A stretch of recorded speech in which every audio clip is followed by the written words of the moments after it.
নমস্কার বন্ধুরা, চৈতিস কিচেনের আরও একটা ভিডিওতে সবাইকে স্বাগত। তো আজকের রেসিপি হচ্ছে মাছের মাথা দিয়ে বাঁধাকপির ঘন্ট।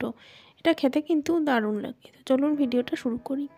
রান্নার জন্য বাঁধাকপিটাকে আমি জলে একটু সেদ্ধ করে নিয়েছি, জলটা ঝরিয়ে নিয়েছি। আর এখানে মাছের মাথাটাকে ভালোভাবে ধুয়ে পরিষ্কার করে নিয়েছি। মাছটা বেশ বড় ছিল, তো সেই জন্য মাছের মাথাটাও কিন্তু বেশ বড়। তো সেই জন্য মাথাটা আমি আলাদা করে রেখে দিয়েছিলাম, যেটা দিয়ে অন্য কিছু বানাবো। তো সেই জন্য আজকে বানাচ্ছি বাঁধাকপির ঘন্ট। তো মাথাটাকে ভালোভাবে এখন নুন হলুদ দিয়ে মাখিয়ে নিচ্ছি।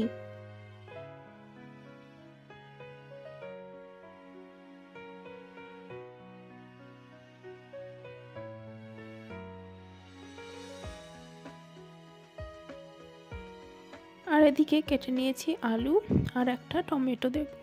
আলুটা কিন্তু নতুন আলু, এ সময় যেহেতু নতুন আলু পাওয়া যাচ্ছে সেজন্য নতুন আলুই দিচ্ছি। আর এখানে মিক্সিতে আদা আর কাঁচা লঙ্কাটা পেস্ট করে নিয়েছি। আর এদিকে গ্যাসে কড়াই বসিয়ে সর্ষের তেল গরম করে তাতে কিন্তু মাছের মাথাটা আমি ভাজতে বসিয়ে দিয়েছি। তো যেহেতু বেশ বড় মাথা, তো সেই জন্য এটা ভাজতে টাইম লাগবে। চলুন তাহলে মাছের মাথাটা ভেজে নিয়ে তারপরে রান্নায় ফেরত আসছি। আর এই যে মাছের মাথাটা কিন্তু বেশ ভালোভাবে আমি ভেজে নিয়েছি, মানে খুবই কড়া করে ভেজে নিয়েছি, তাহলে কিন্তু এটা খেতে ভালো লাগবে। তো ভাজা হয়ে গেলে তেল থেকে তুলে নিয়ে ওই তেলেই এখন দিয়ে দেব গোটা জিরে ফোড়ন।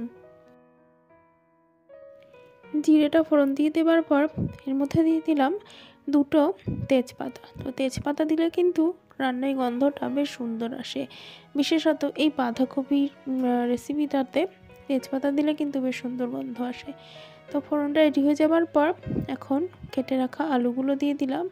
আর নতুন আলু কিন্তু একদমই গলে যায় না, এমনি আমাদের পুরনো আলু যেমন গলে যায়, তো নতুন আলু কিন্তু গলে যায় না, একটু শক্ত শক্ত থাকে, ওটাই কিন্তু খেতে ভালো লাগে। তো আলুগুলো একটু নুন দিয়ে ভেজে নিচ্ছি। আর আলুটা ভাজা হয়ে যাওয়ার পর এখন কেটে রাখা টমেটো দিয়ে দিলাম। টমেটোটা দিয়ে কিছুক্ষণ একটু ভেজে নেব যতক্ষণ না টমেটোটা গলে যায়। তবে এই টমেটোগুলো কিন্তু দেশি টমেটো, সেই জন্য এগুলো কিন্তু গলে যেতে সময় লাগে না। গরমের সময় যেমন টমেটোগুলো গলে যেতে সময় লাগে, এই শীতের টমেটোর কিন্তু এটাই মজা, গলে যেতে খুব একটা টাইম লাগে না। টমেটোটা নরম হয়ে যাওয়ার পর আদা আর কাঁচা লঙ্কা বাটাটা আমি দিয়ে দিলাম। আদা আর কাঁচা লঙ্কা বাটাটা দিয়ে একটু কিছুক্ষণ নাড়াচাড়া করে নেব, যাতে এই আদা আর কাঁচা লঙ্কার কাঁচা গন্ধটা একটু চলে যায়।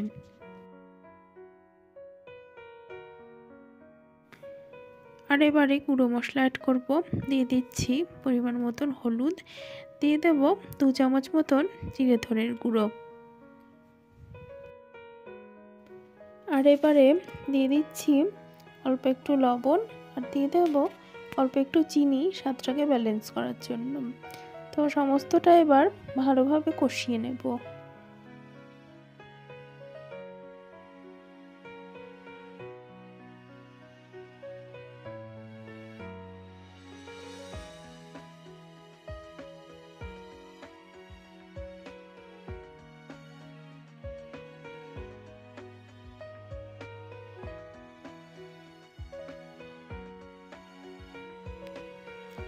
মশলাটা অর্ধেকটা কষানো হয়ে যাওয়ার পর এখন সেদ্ধ করে রাখা বাঁধাকপিটা আমি দিয়ে দিলাম।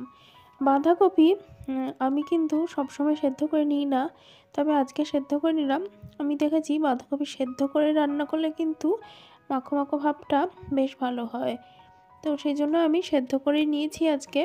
সেদ্ধ করে নেওয়ার ফলে কিন্তু বাঁধাকপিটা দারুণ মাখো মাখো হয়েছিল। তো এই যে সেদ্ধ করে রাখা বাঁধাকপিটা দিয়ে এবার ভালোভাবে মশলার সাথে আমি মিশিয়ে নিচ্ছি, দিয়ে একসাথে কিন্তু ভালোভাবে কষিয়ে নেব।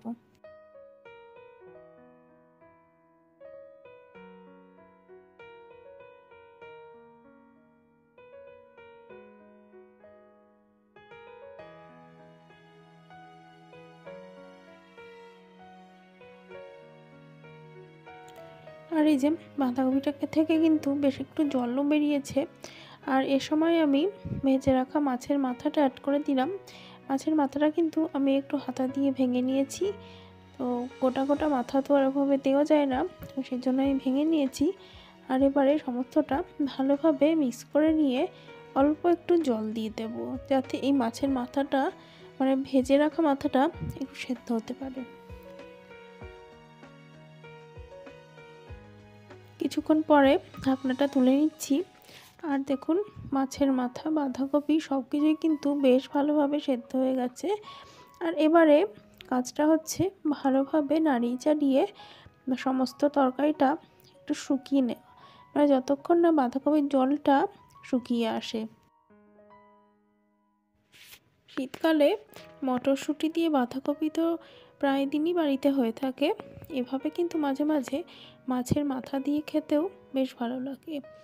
আমি কিন্তু মাছের মাথা খেতে খুব একটা ভালোবাসি না, তো সেই জন্য মাছের মাথাটা থাকলে পরে যদি থেকে যায় তো আমি ভাবতে থাকি যে কি রান্না করা যেতে পারে এটা দিয়ে। তো এইভাবেই বিভিন্ন রকম আইটেম কিন্তু আমি রান্না করি মাছের মাথাটা দিয়ে। আর দেখুন আমি একটু দেখে নিলাম যে নুনটা ঠিক আছে কিনা। আর এই যে দেখতে দেখতে কিন্তু আমার বাঁধাকপি রান্না প্রায় শেষের পথে।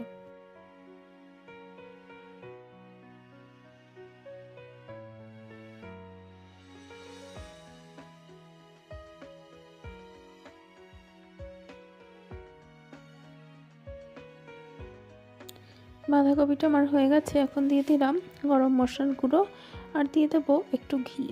ঘি আর গরম মশলা কিন্তু বাঁধাকপি রান্নাতে দারুণ লাগে। দিয়ে এবার সমস্তটা ভালোভাবে মিশিয়ে নিলেই রেডি মাছের মাথা দিয়ে বাঁধাকপির ঘন্ট। দুপুরবেলা গরম ভাতের সাথে খেতে কিন্তু দারুণ লাগবে এই রেসিপিটি। বন্ধুরা, আজকের ভিডিওটা কেমন লাগলো অবশ্যই জানাবেন। ভিডিওটা ভালো লাগলে অবশ্যই ভিডিওতে লাইক দেবেন, কমেন্ট করবেন আর অবশ্যই আমার চ্যানেলটিকে সাবস্ক্রাইব করে পাশে থাকবেন। অনেক অনেক ধন্যবাদ বন্ধুরা।